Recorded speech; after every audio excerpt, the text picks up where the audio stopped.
ओम नमो भगवते वासुदेवाय नमः। जय श्री कृष्णा सनातनियों। आज इस वीडियो में सुनेंगे बृहस्पतिवार की परम पावन और दिव्य व्रत कथा, जिसको सुनने मात्र से मनुष्य को जीवन में धन समृद्धि और सुख शांति की प्राप्ति होती है। तो आइए बड़े ही प्रसन्नचित मन और श्रद्धा भक्ति भाव से भगवान बृहस्पति का ध्यान करते हुए बृहस्पतिवार व्रत कथा प्रारंभ करते हैं। प्रेम से बोलिए बृहस्पति भगवान की जय। श्री लक्ष्मी नारायण की जय। प्राचीन समय की बात है। भारत में एक राजा राज्य करता था। वह बड़ा प्रतापी तथा दानी था। वह नित्य प्रति मंदिर में भगवत दर्शन करने जाता था। वह ब्राह्मण और गुरु की सेवा किया करता था। उसके द्वार से कोई भी याचक निराश होकर नहीं लौटता था। वह प्रत्येक गुरुवार को व्रत रखता एवं पूजन करता था। हर दिन गरीबों की सहायता करता था।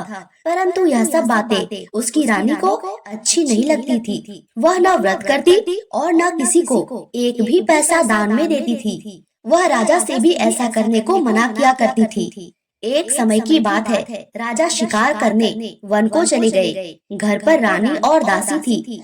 उस समय गुरु बृहस्पति साधु का रूप धारण कर राजा के दरवाजे पर भिक्षा मांगने आए। साधु ने रानी से भिक्षा मांगी तो वह कहने लगी, हे साधु महाराज, मैं इस दान और पुण्य से तंग आ गई हूँ। इस कार्य के लिए तो मेरे पतिदेव ही बहुत हैं। अब आप ऐसी कृपा करें कि सारा धन नष्ट हो जाए और मैं आराम से रह सकूं। साधु रूपी बृहस्पति देव ने कहा, हे देवी, तुम बड़ी विचित्र हो। संतान और धन से कोई दुखी नहीं होता, इसको सभी चाहते हैं।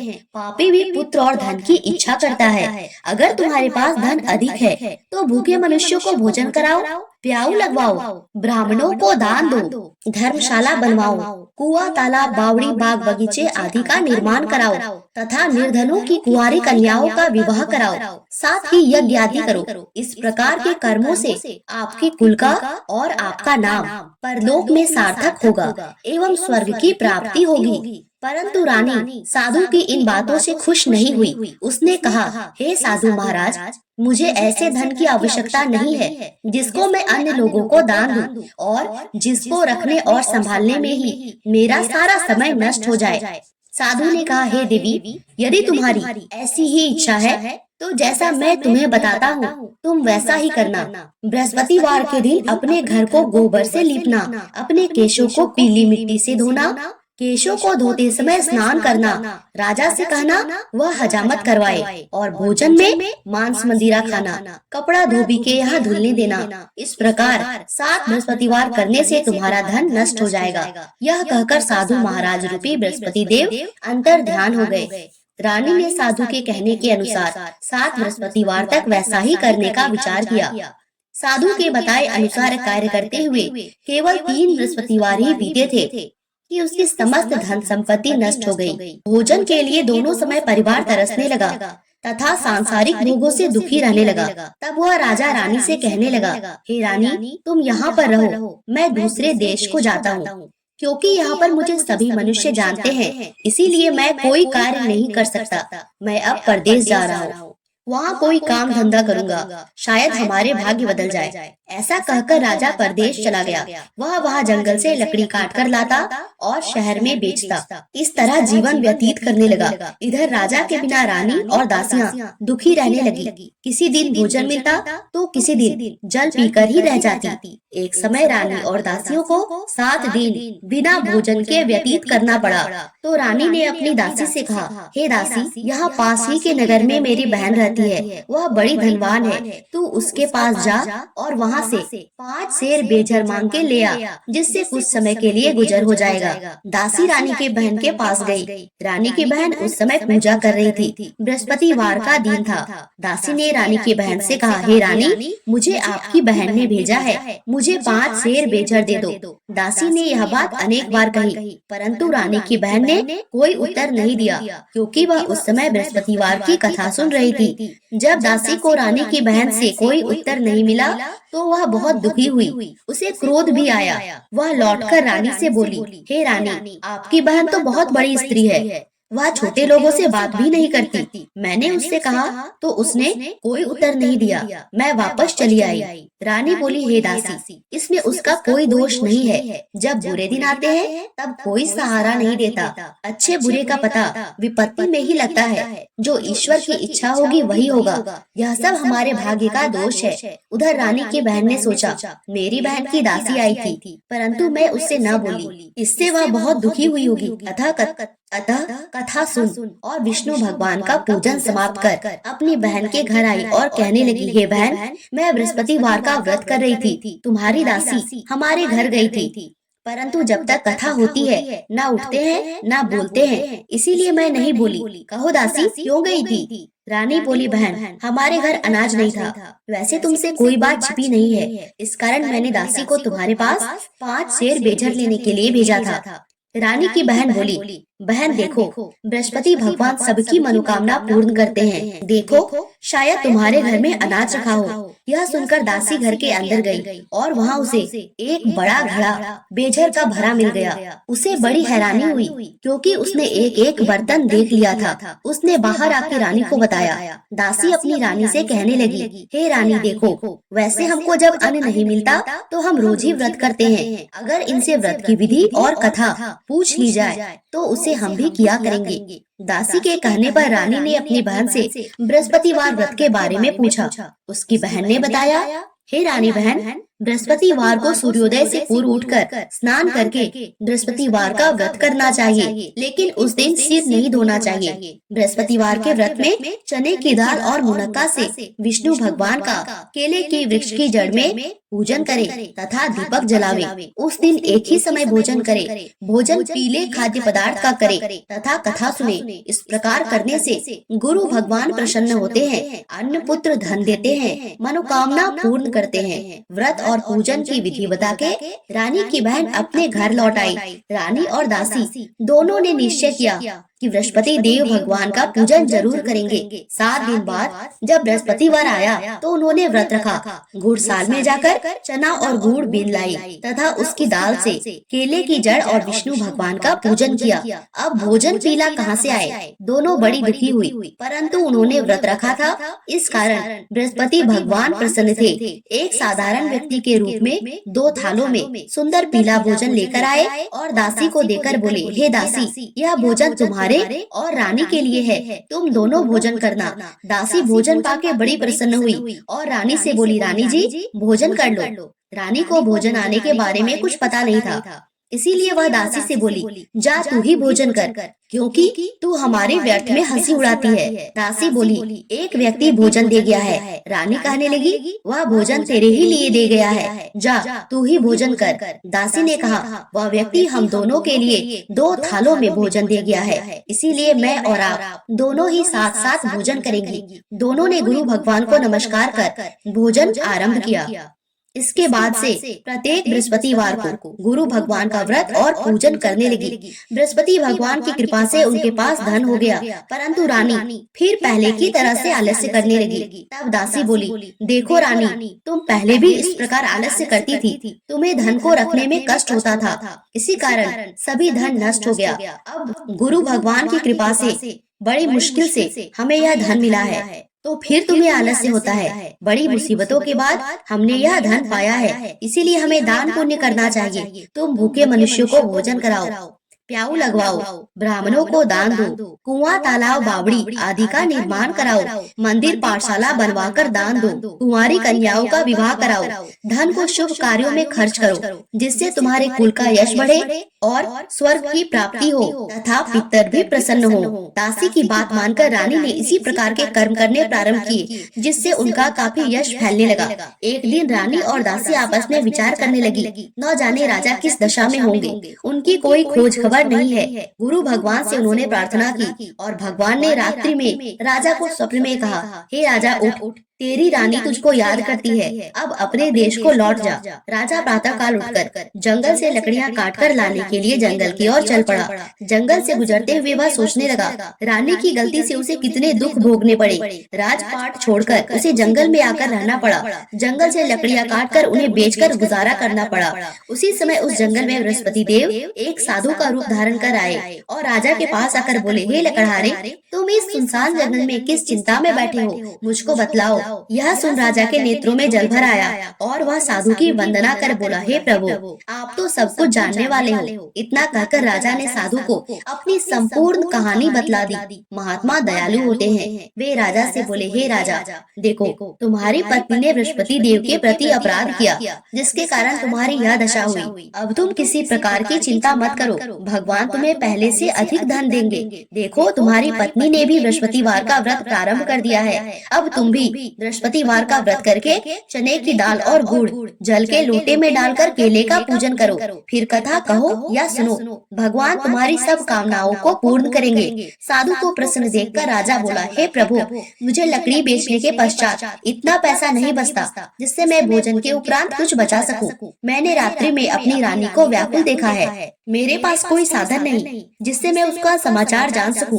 फिर मैं बृहस्पति देव की क्या कहानी कहूँ, मुझको तो कुछ भी मालूम नहीं है। साधु ने कहा, हे राजा, तुम किसी प्रकार की चिंता मत करो। बृहस्पतिवार के दिन तुम रोजाना की तरह लकड़ियाँ लेकर शहर में जाओ। तुम्हें रोज से दुगुना धन प्राप्त होगा, जिससे तुम भली भांति भोजन कर दोगे और बृहस्पति देव की पूजा का सामान भी आ जाएगा। बृहस्पतिवार की कथा इस प्रकार है, सो ध्यान पूर्वक सुनो।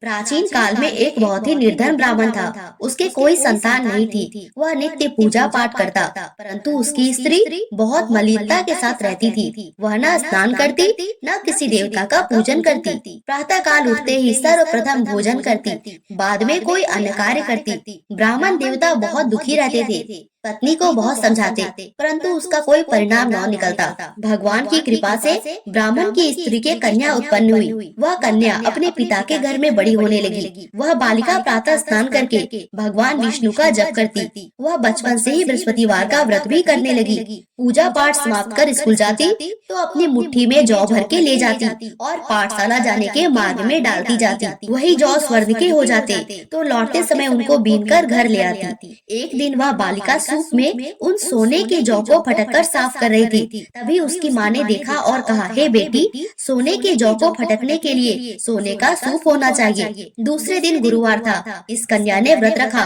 और बृहस्पति देव से कहा, हे प्रभु, यदि मैंने सच्चे मन से आपकी पूजा की हो तो मुझे सोने का सूप दे दो। बृहस्पति देव ने उसकी प्रार्थना स्वीकार कर ली। रोजाना की तरह जब वह कन्या जौ फैलाते हुए स्कूल चली गई और स्कूल से लौटकर जब वह जौ बीन रही थी तो बृहस्पति देव की कृपा से उसे सोने का सूप मिला।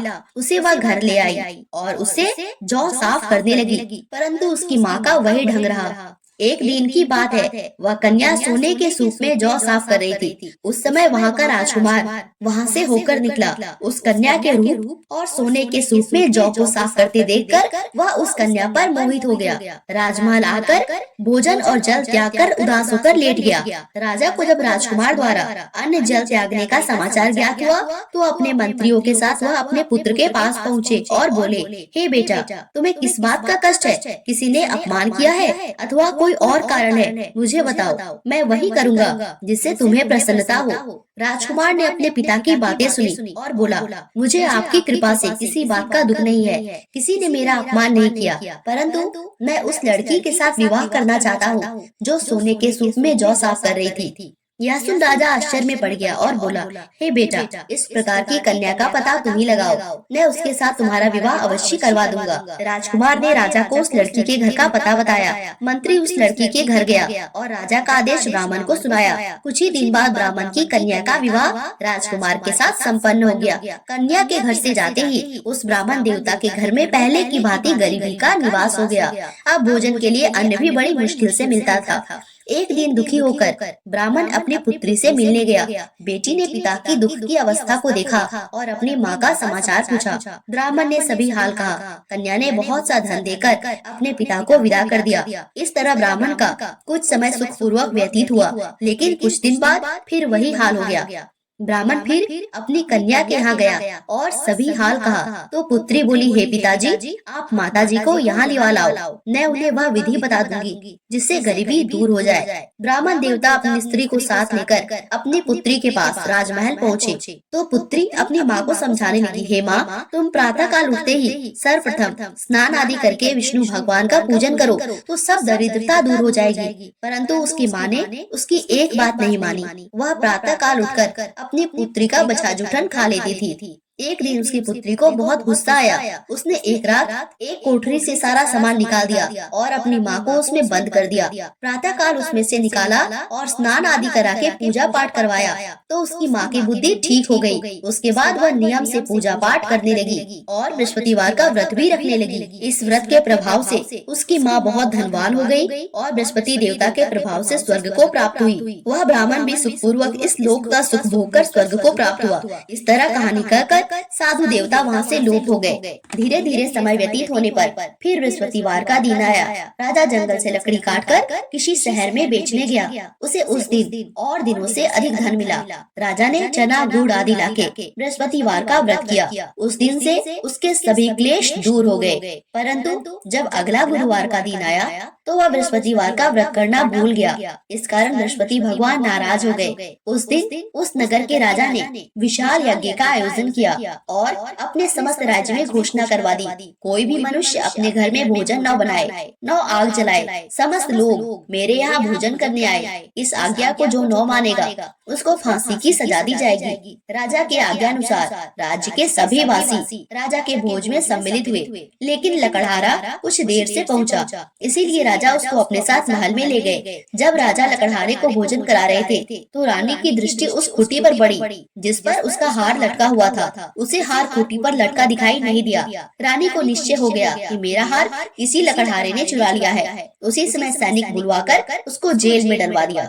जब लकड़हारा जेल खाने में गया तो बहुत दुखी होकर विचार करने लगा कि न जाने कौन से पूर्व जन्म के कर्म से मुझे यह दुख प्राप्त हुआ है, और उसी साधु को याद करने लगा जो जंगल में मिला। तत्काल बृहस्पति देव साधु के रूप में प्रकट हो गए और उसकी दशा को देखकर कहने लगे, अरे मूर्ख, तूने बृहस्पति देवता की कथा नहीं कही, इसी कारण तुझे दुख प्राप्त हुआ। अब चिंता मत कर, बृहस्पतिवार के दिन जेल खाने के दरवाजे पर 4 पैसे पड़े मिलेंगे, उनसे तू बृहस्पति देव की पूजा करना तो तेरे सभी कष्ट दूर हो जाएंगे। अगले बृहस्पतिवार उसे जेल के द्वार पर 4 पैसे मिले।